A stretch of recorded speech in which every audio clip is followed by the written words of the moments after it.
Galates, épisode 20, bis, sur les enseignants au verset 6.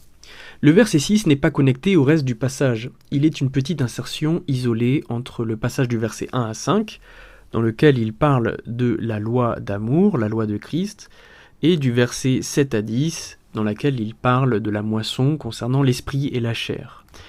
Les judaïsants avaient des enseignants de la Torah. Ces enseignants avaient un fonctionnement un peu élitiste et contrairement aux apôtres, ils se faisaient payer. D'ailleurs, Paul était critiqué parce qu'il enseignait gratuitement et les judaïsants disaient même que c'était une ruse de sa part, voir 2 Corinthiens chapitre 11. En particulier le verset 7. Ici, Paul règle cette question en une phrase très courte. Il pose un simple ordre. Cet ordre fait que la loi de Christ est, encore une fois, plus exigeante que la règle des judaïsants, puisque la loi d'amour demande un partage absolu, tandis que les judaïsants se faisaient uniquement payer, comme par des honoraires.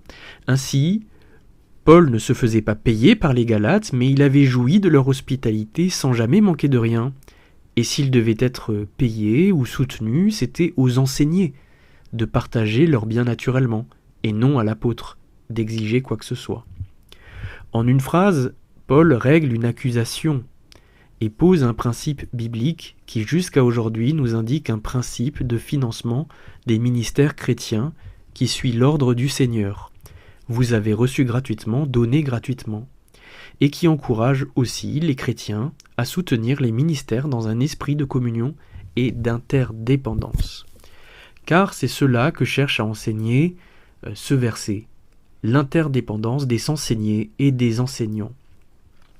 Dans son contexte, ce verset ne peut pas être utilisé par un enseignant pour exiger des biens, car il s'adresse aux enseignés. Par ailleurs, tous ces biens ne peut pas être compris comme un transfert de propriété et au sens quantitatif, c'est-à-dire la totalité de ces biens, sans quoi l'enseigné se retrouve sans rien et démuni. Il est donc évident que tous ces biens désignent un aspect qualitatif.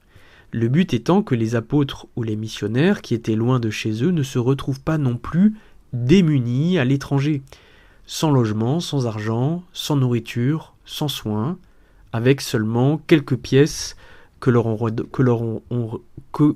aurait données après un enseignement. Un frère ne pouvait donc pas dire « j'ai donné tant d'argent, ça suffira » ou encore « j'ai donné de la nourriture, qu'il se débrouille pour se loger ».